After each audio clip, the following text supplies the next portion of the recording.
Hello, ako po si Kuya Louie. Ngayon, pag-aralan natin ang Computer System Unit. Let's go! Oh, what I go to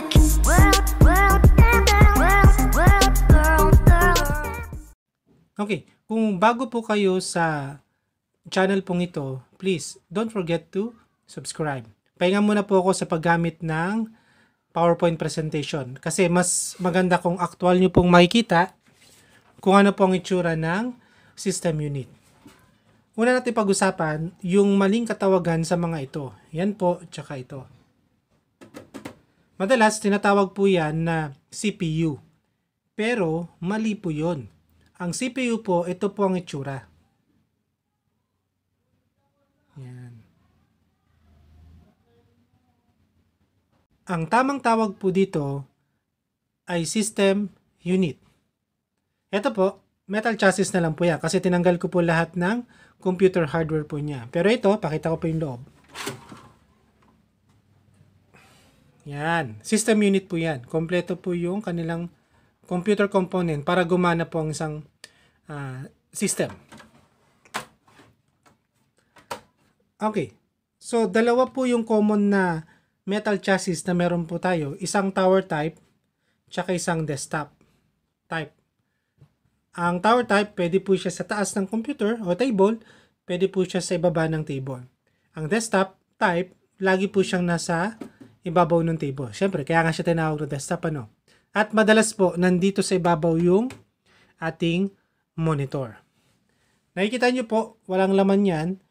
Binaklas ko po para makita natin isa-isa yung mga importanteng computer hardware na kailangan para gumana ang isang computer. Unahin nating pag-usapan itong power supply. Ito po yung itsura niya. Mga cable po. Next, pakita ko po sa inyo yung motherboard. Yan.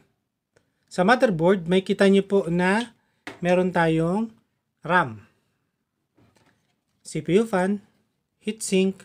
Sa ilalim po niyan ay CPU. Yan, ito po. Dito po yan, may kita. Okay? Motherboard po ito. Sunod na importante na computer part ay itong hard disk drive. Dito po lahat nakalagay yung data ng inyong computer. Okay. At ngayon, dahil gumaganda na po yung mga apps at madalas nanonood tayo ng mga movies, naglalaro tayo ng mga games, sa ngayon, importante na po magkaroon ng video card. Mumurahin lang po yung video card na to, no? Okay.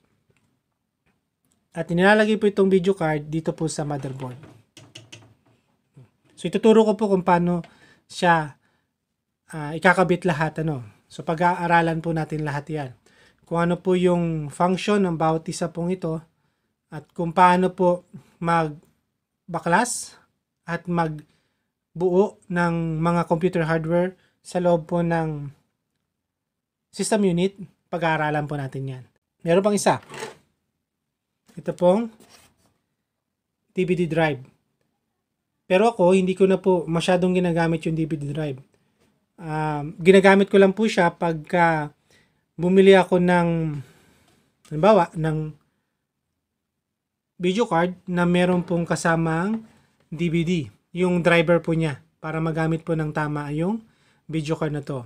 Pero madalas hindi ko po ginagamit yung DVD drive na to. Kaya hindi ko na po siya kinakabit, no? Kasi lahat po ng data na kailangan natin, flash drive na po yung ginagamit natin, hindi po ba? Okay, marami po ang tumatawag dito na ito ay USB, pero mali rin po yun.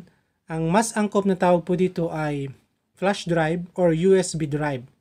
Sa iba, ang tawag po ay thumb drive, no? Pero pag USB lang po, hindi po yun angkop na tama na tawag.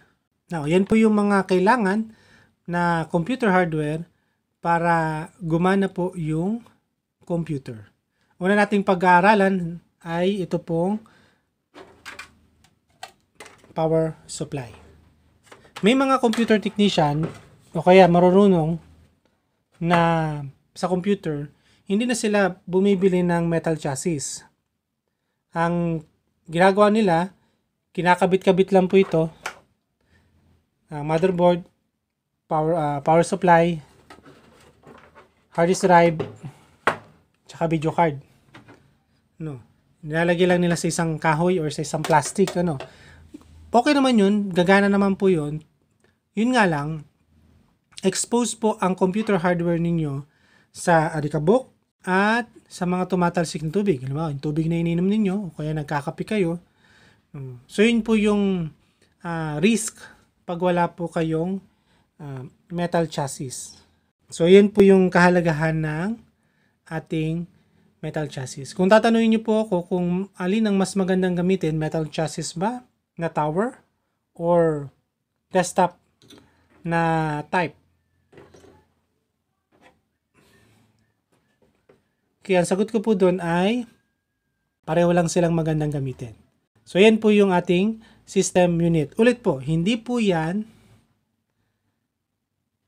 CPU. Okay? Ang tawag po dito,